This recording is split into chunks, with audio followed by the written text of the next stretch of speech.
Hello YouTube, vinyl community.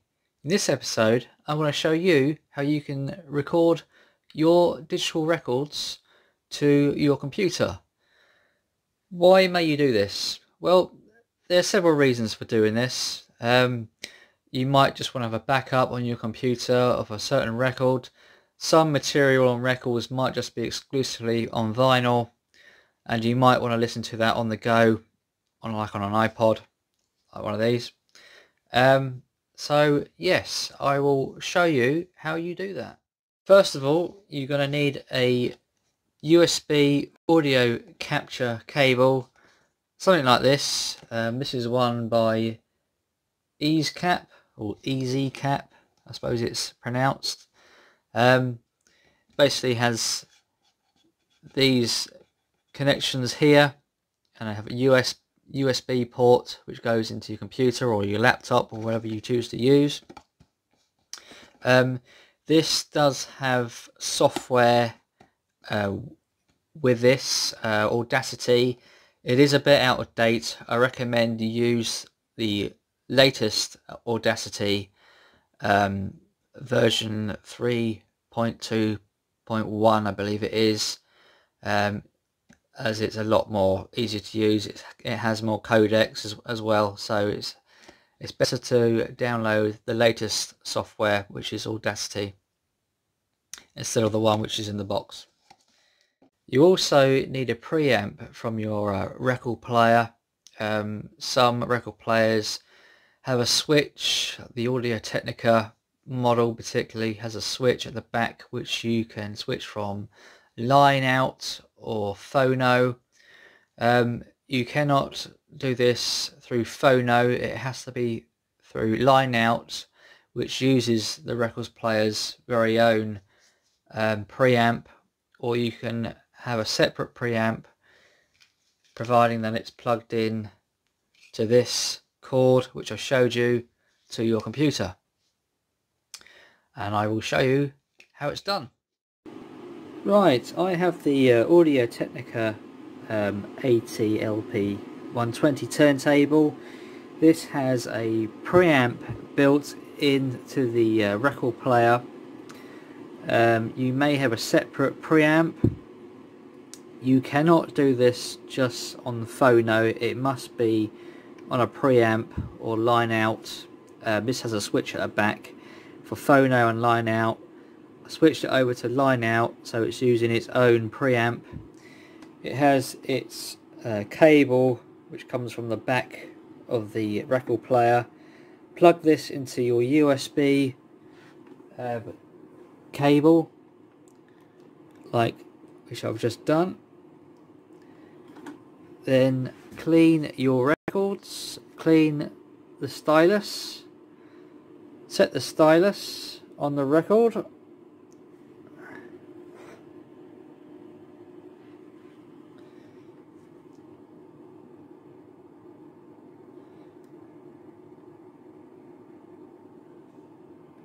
Nope, not quite in place.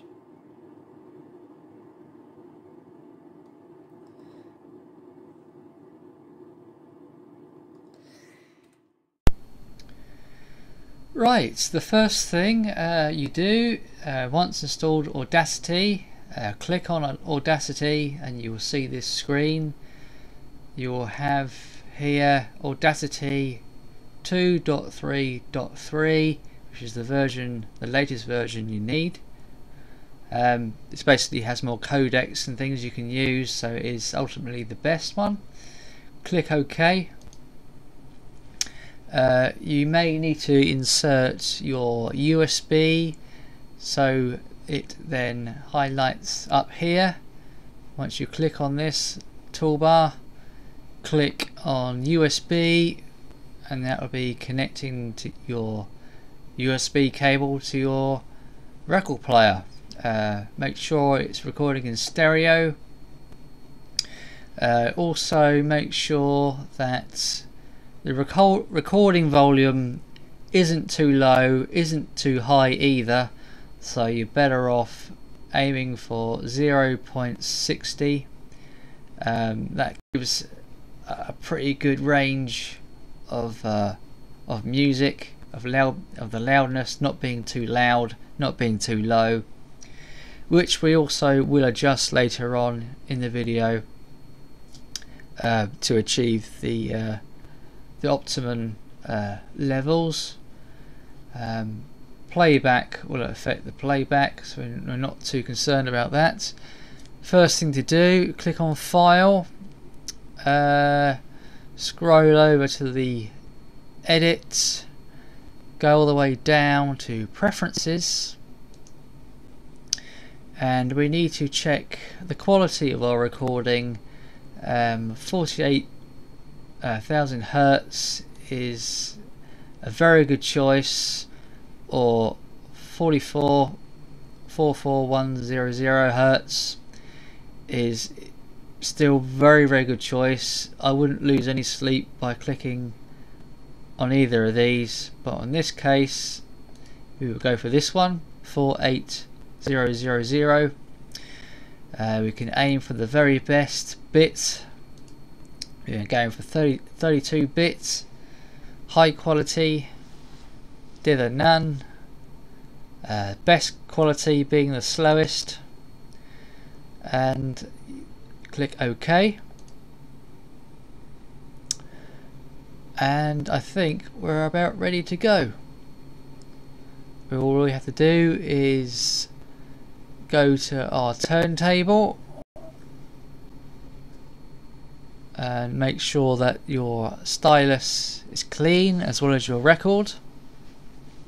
Come back over to your computer, hit record, then go over to your turntable and press play, and it will show up something like this.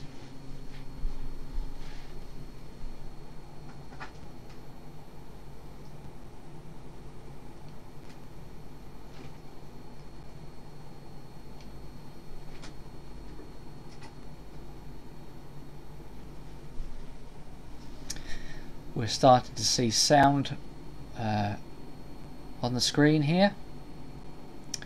Keep recording until your 45 or your LP is complete, and then we will continue to edit it.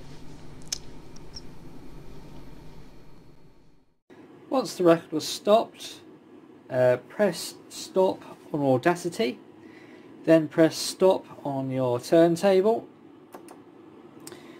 You can now put the record away if you wish, or we can go back to Audacity and finish off what we started. Right, once that's all done, you should have something which looks like this. If you press Control and press the wheel mouse, you can scroll out, or alternatively you can use the magnifying glasses, the plus and the minus. You should have something like this. I've recorded 3 tracks here.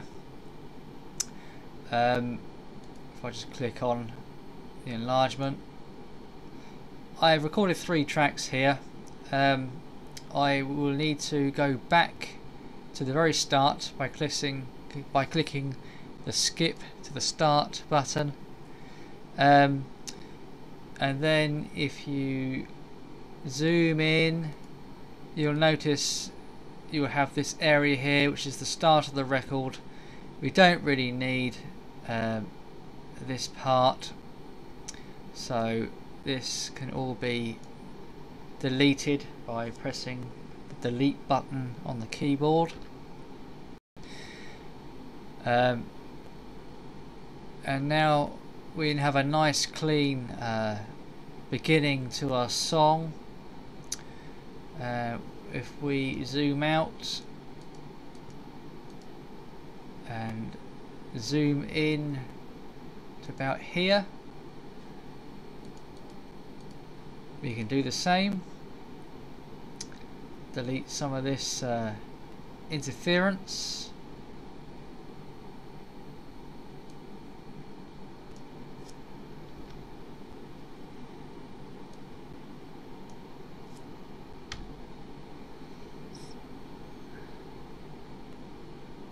This is where we put the needle on the record, so that can go, and do the same at the very end. We scroll over. You can clean this up by deleting this bit, and here as well. Delete, and scroll over to the very end where you can delete all the needle noise, so we can have a nice clean recording like so. Right, if we zoom out, scroll over a bit, zoom out again, our next bit we need to do is we need to go into File, we need to go over to Edit, go all the way down to Metadata, click on Metadata. We can put all our details of our record which we just record from. This doesn't also have to be record, it can be a tape player or whatever audio you want to record. So I have recorded a bit of Ella Fitzgerald, so I put Ella,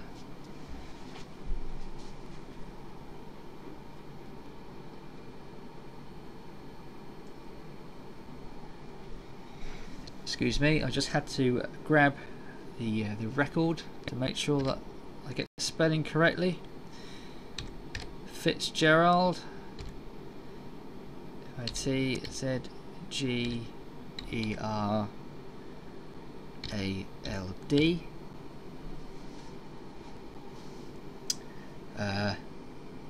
This particular track was You'll Never Know.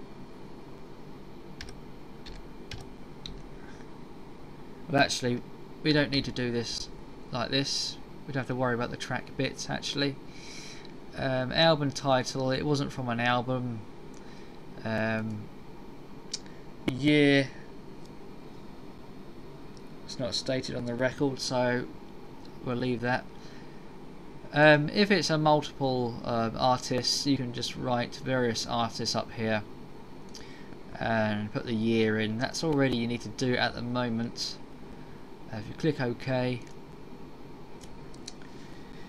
Right, now we need to label our records, our tracks I should say. I honestly don't need this one. I accidentally recorded this in 33 RPM and realised I made a mistake and recorded these two tracks of the 45 as 45, so I'm going to completely delete this one.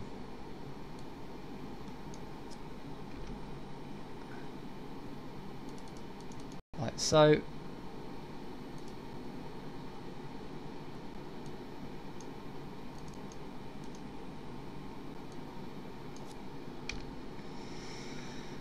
We need to now label our tracks, so we go down to labels, add label X section. We also need to put the cursor at the start. Make sure you do that. So it's labels, add label X section. Now we write in our track. This one was called But Not Like Mine. Once that's completed, click off it, zoom out, zoom to the next one, which will be where this line is. Click here, somewhere around here, zoom in,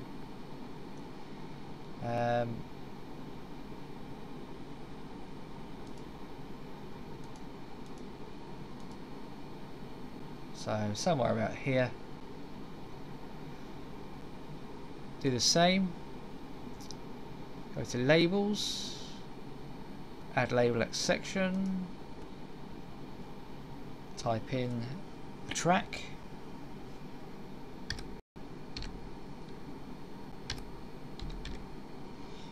you'll never know. Once you've done that, we need to normalize the audio. So if you zoom back to a point where we can see everything,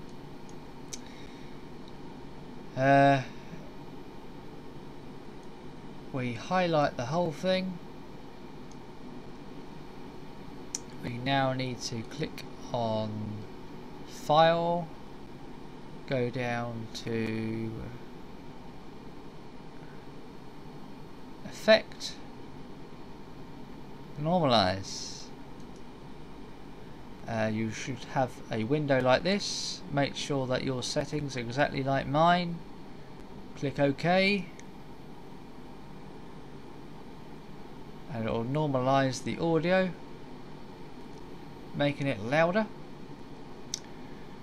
There's a few clicks and pops here which obviously has affected the audio, so this will be as loud as it can go. Not a problem. Right, once all that is done, we can now export our WAV file, our audio. Go up to the top, click on File, go down to Export, Export Multiple. This is the file which is going to save to, which is preferably, I'm going to go for desktop in my case, MP3 file, insane 320 kbps quality, variable speed fast, make sure it's joint stereo, split files based on labels, click on labels if yours isn't already, name files, numbering before label, track name, click on the middle one if it isn't already, and then export. We need to fill in the details such as this. Yeah, that looks good. See, our track numbers have come up, our track title has come up automatically. Click on OK. This one's come up correctly. Track 2, that's fine. OK. And it's now exporting the audio.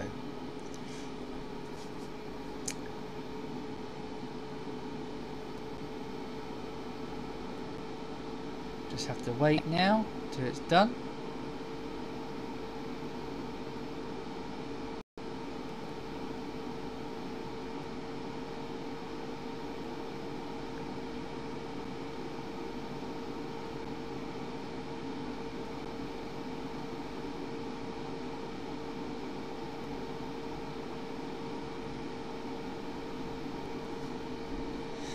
Successfully exported the following two files. Click OK.